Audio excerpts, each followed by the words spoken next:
This video is part of a series of SSIS tutorial videos created by COZYROC. In this video, I will show you how to configure the derived column transformation to separate data in a string using the token expression.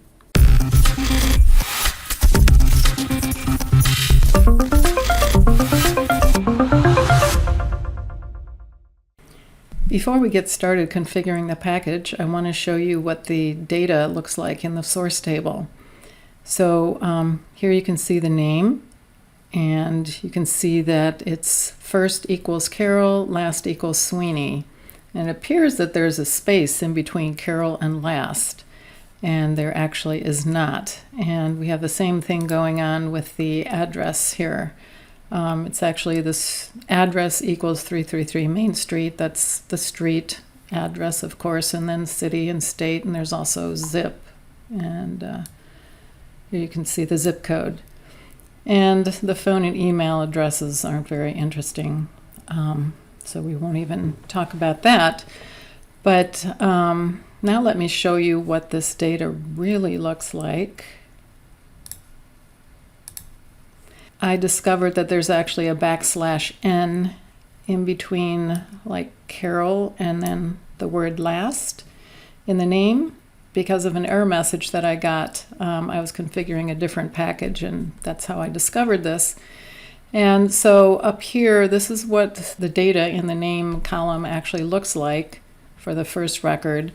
And this is what the data in the address column actually looks like. You can see the \n there.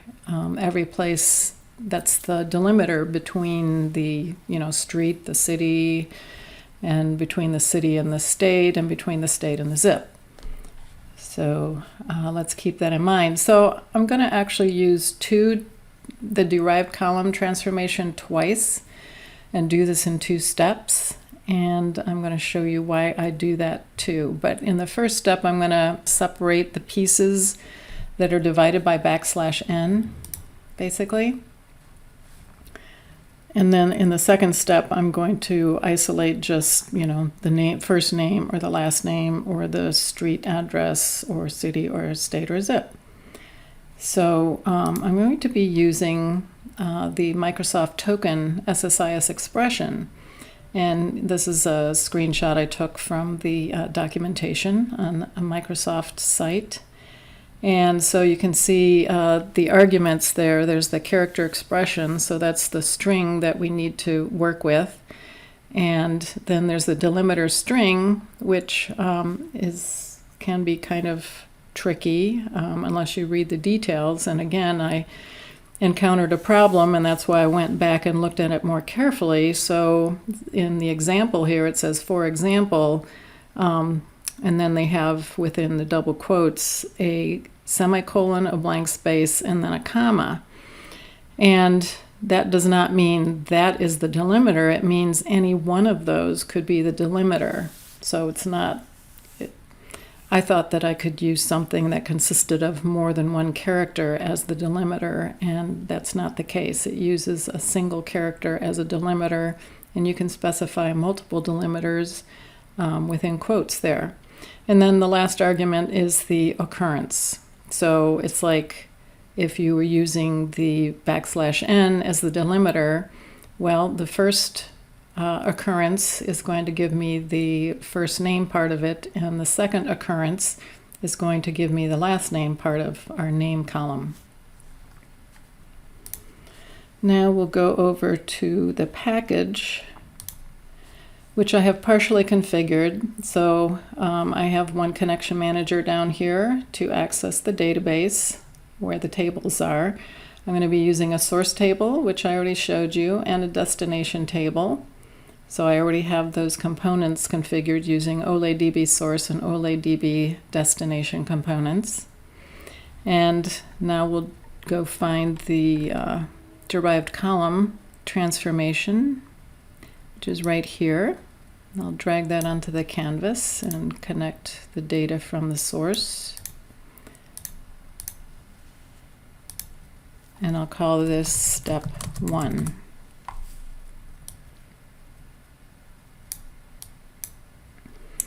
I'll double click to open it, And we're going to start out again with the name column. So I'm going to call this the preliminary first name because it's still going to have the equal sign in it, and it won't just give me the name by taking out the \n.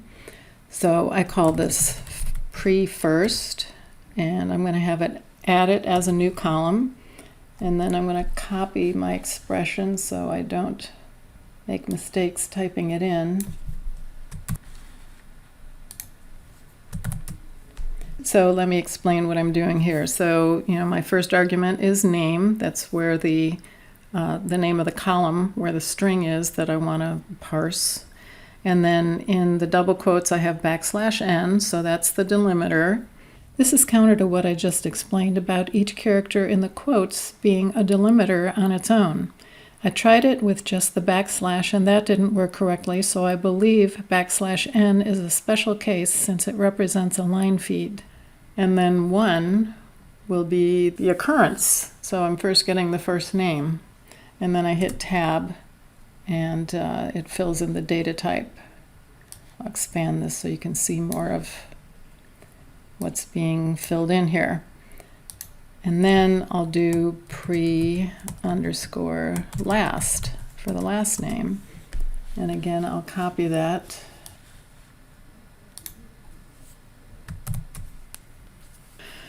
All right, so in the second case, it gets the second occurrence after the \n, and that would be it'll say last equals Sweeney for the first record, and then I'll tab over again. And now I'm just going to configure the rest, the address components, and I'll be right back. All right, so I've set up lines, new columns for each of the pieces where I'm just removing the \n. And so here you can see for pre-street, I'm taking the first occurrence, for pre-city, the second occurrence, pre-state, the third occurrence, and pre-zip is the fourth occurrence.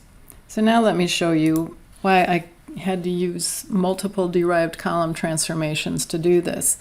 If now I want to take the pre-first and now separate out, the first equals and just get Carol, I need to use the pre-first column.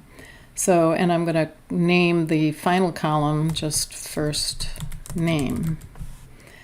And if I paste in my use of the token expression, here's what happens. When I tab over, it shows in red there. And that's because that new column called pre_first doesn't exist yet until this derived column transformation executes. So I need to do it in another derived column. So I'm going to delete this, and I'm done configuring this step.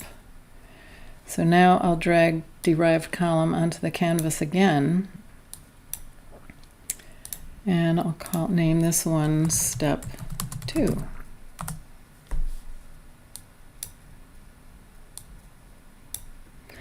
And I'll double click to open it, the editor, and now I can enter first name, and now I can use a token expression that uses the pre-first column, and it works just fine. I'm going to expand this again. All right, and then we have last name. And there's the expression we'll use for that. So just to go through what I'm doing here, so I'm taking the pre-first column that has, for the first record, it'll say first equals Carol. And I'm saying use a delimiter of just the equal sign, and then it's the second occurrence. So, and then of course for the last name, I use the equal sign again, but I'm working with the column called pre_last. And again, it's the second occurrence after the equal sign. So now I'll go fill in the rest of these for the address. All right, so now I've configured all of the columns that I want to create or derive. So you can see street, city, state, zip, they're all configured the same way using the preliminary columns that I created in the previous derived column transformation. So this should result in what we want. And now I just connect the arrow from step 2 down to the OLEDB destination. And we'll just open this up by double clicking to make sure all of the mappings, and here we'll view the existing data so you can see it is an empty table. And let's look at the mappings. And it looks like everything that I care about is mapped, and you can see this table is going to have the preliminary columns also. And it's just interesting to look at and see how we got our end result. All right, so I'm just going to save the package. And now I'll execute it.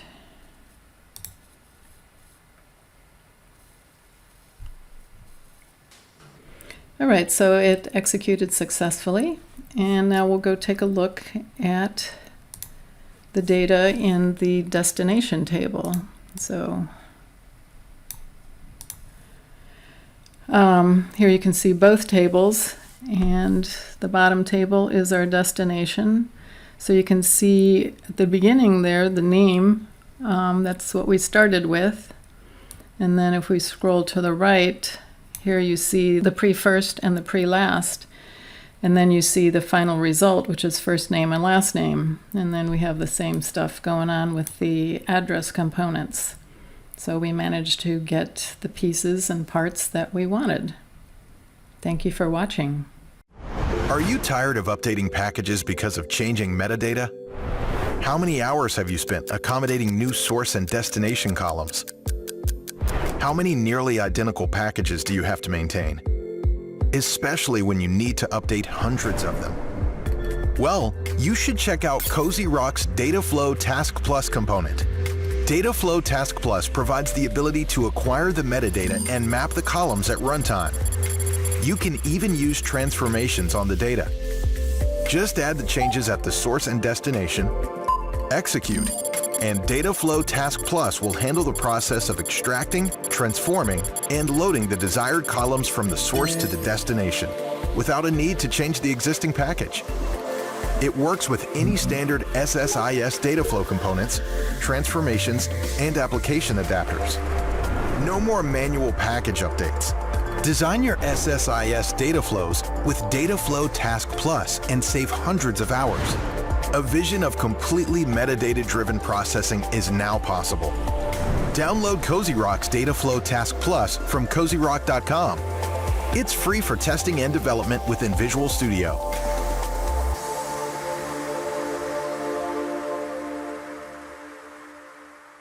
If you'd like to follow us on social media, here's how you can do that.